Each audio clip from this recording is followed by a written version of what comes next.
Assalamualaikum warahmatullahi wabarakatuh, sahabat Odoy. Kita berjumpa kembali bersama Kang Odoy Channel yang menguak mitos, fakta, dan sejarah.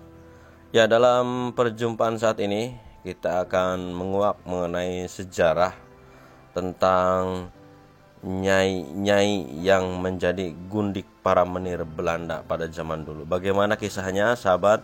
Oke, kita jangan di skip ya, dan tetap setia bersama Kang Odoy Channel. Juga aktifkan lonceng notifikasinya, mudah-mudahan bermanfaat.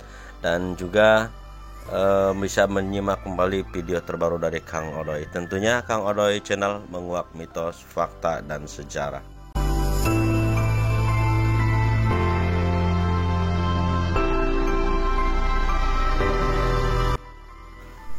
Di dalam konteks historiografi kolonial, istilah nyai ini cenderung negatif. Nyai dalam sejarah kolonial ini adalah perempuan-perempuan simpanan atau peliharaan para menir Belanda, atau dalam singkatnya adalah gundik atau pelacur lah gitu. Nah, nama-nama terkenal para gundik ini mulai dari nama Nyai Sarima, Nyai Saritem, ada juga hingga Nyai Dasima. Sejarah para nyai simpanan menir Belanda ini bermula dari peraturan pemerintah kolonial saat masa-masa pertama mereka menginjakan kaki ke Nusantara pada tahun 1630.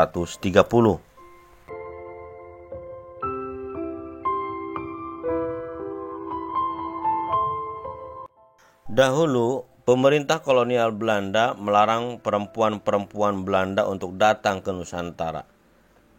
Yang diperbolehkan yaitu hanya istri-istri para petinggi VOC saja.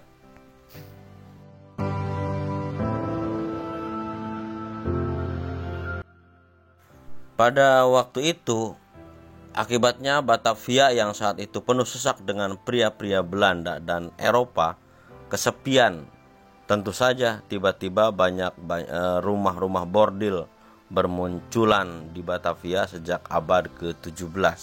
Para lelaki Eropa itu tentu butuh menyalurkan hasrat ke rumah-rumah pemuas nafsu birahi. Di Mangga Besar, tempat pelacuran tersebut terkenal dengan nama Marco karena para PSK-nya didatangkan dari Makau. Berjalannya waktu, para menir Belanda ini kemudian memilih gundik dari kalangan para pribumi untuk dipelihara daripada memakai PSK. Nah, para gundik ini tak hanya melayani kebutuhan seksual para menir, tetapi mereka juga mengurusi urusan rumah tangga serta mengawasi para pembantu rumah tangga dalam bekerja secara istri tetapi tidak resmi.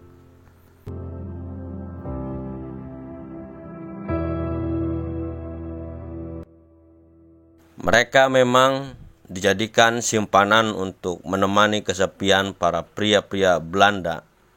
Tapi tak sedikit pula para nyai mendapatkan cinta dan kasih sayang layaknya suami istri yang sah.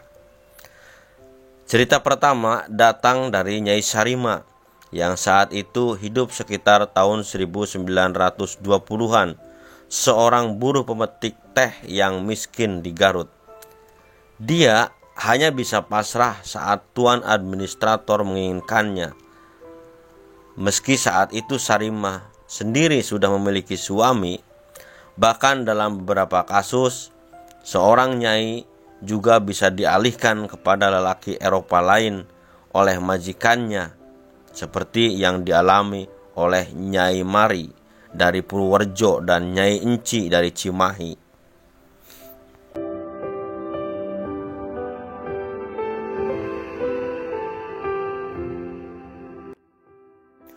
Pengalihan itu biasanya terjadi karena tuannya sudah mulai bosan atau dipindah tugaskan ke tempat lain.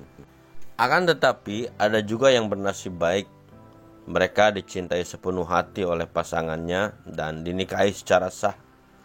Salah satunya adalah Nyi Iti dari Cimahi. Pada tahun 1919, Iti dipilih oleh seorang pria Belanda bernama William Wolfen sebagai gundik. William Wolfen adalah seorang tentara Knil tinggal bersama Nyi Itih di Banyuwangi. Nah, anak pertama mereka lahir saat William sudah berusia sekitar 30 tahun, sementara Nyi Itih berusia sekitar 20 tahun. Kabarnya Nyai Itih dan anaknya kemudian dibawa ke Belanda oleh suaminya.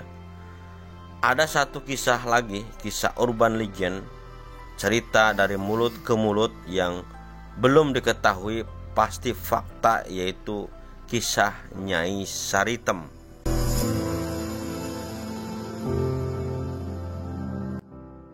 Diceritakan bahwa Saritem merupakan seorang gadis belia yang jika dilihat dari karakter namanya kemungkinan ini berasal dari Jawa Tengah atau Yogyakarta.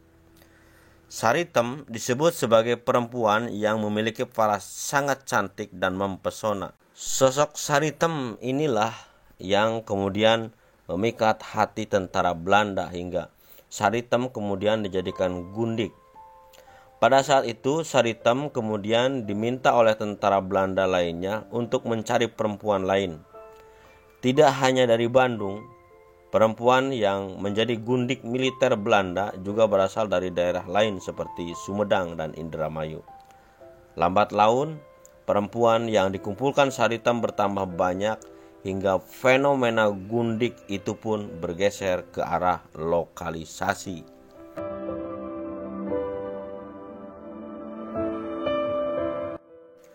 Sebab di kawasan tersebut banyak juga warga yang kemudian menjalani bisnis yang sama, yakni menyediakan jasa perempuan untuk berkencan. Lama-kelamaan daerah tersebut pun terkenal dengan nama Saritem. Namun versi berbeda disampaikan oleh budayawan Jawa Barat Budi Dalton. Dia juga menyebut sebenarnya Nyai Saritem memiliki nama asli Nyimas Ayu Permatasari.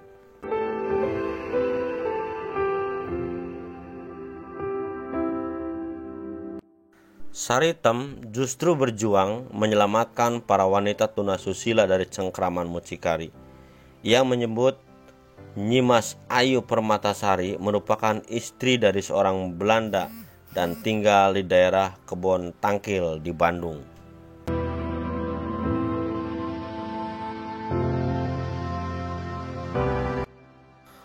Para pelacur banyak yang curhat dan bercerita kepada Saritem bahwa mereka sebenarnya tidak ingin bekerja di pelacuran, tapi mereka ditipu oleh para mucikari. Lalu para perempuan itu pun dijampe-jampe supaya tidak laku sehingga kemudian dipulangkan oleh mucikarinya. Satu perempuan lain yang juga menyedot perhatian adalah kisah Nyai Dasima di tahun 1970 hingga difilmkan dengan judul Samiun dan Dasima.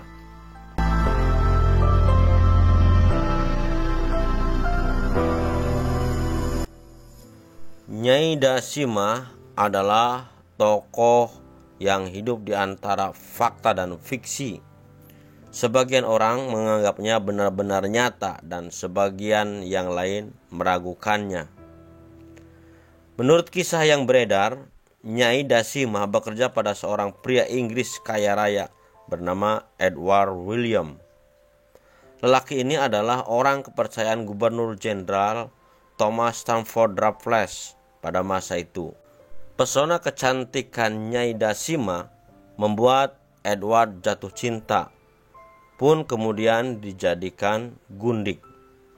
Awalnya mereka bermukim di Curug, Tangerang, lalu pindah ke kawasan Gambir di Batavia.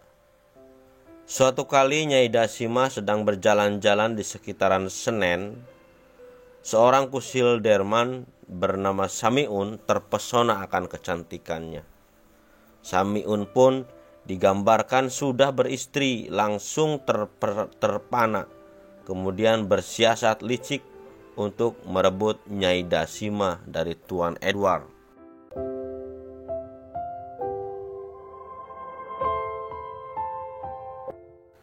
Katanya Nyai Dasima diguna-guna oleh Samiun hingga singkat cerita mereka pun menikah. Di tangannya Nyai Dasima ada harta sebesar 6.000 gulden jumlahnya, yang sangat banyak dibandingkan dengan gaji seorang wedana di Batavia yang hanya 50 gulden sebulannya pada waktu itu. Tapi setelah uangnya habis dikuras, Samiun yang gemar judi itu, Nyai Dasima kemudian disia-siakan.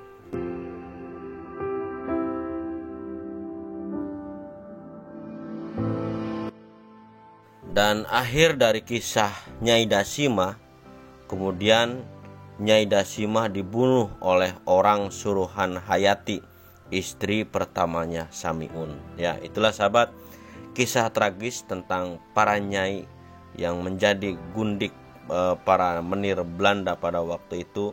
Di antaranya ada Nyai Dasima, ada juga Nyai Saritem. Dan mudah-mudahan ini akan menambah wawasan kita tentang perjalanan sejarah di masa lalu kita.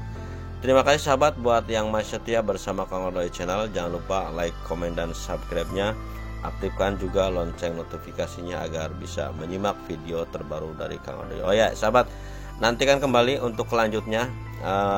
Ke depan nanti Kang Odoy akan kupas satu persatu mengenai perjalanan satu persatu orang yang menjadi pelaku nyai gundik para menir Belanda. Terima kasih, mudah-mudahan bermanfaat. Assalamualaikum warahmatullahi wabarakatuh.